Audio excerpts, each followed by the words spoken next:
shoot a little video here of the Holiday Inn Temple, Texas. I've got the TV set up so that every time it turns off, it pulls down an update, which is called a instant on with reboot.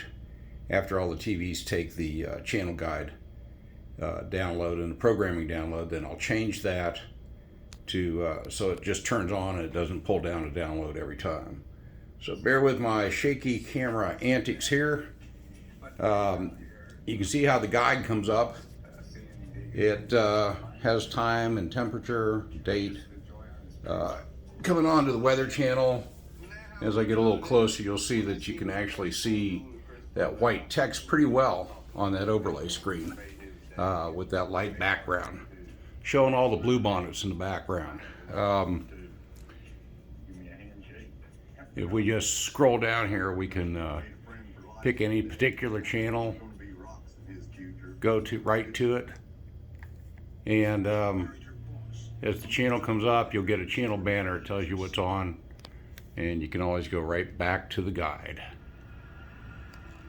Earlier that evening, she had dropped off her 3 young children from her previous marriage at the home of their grandparents in Northeast. So there you go. Holiday Inn Temple, Texas has a PCS500 LG server in a WebOS mode or a HTML mode.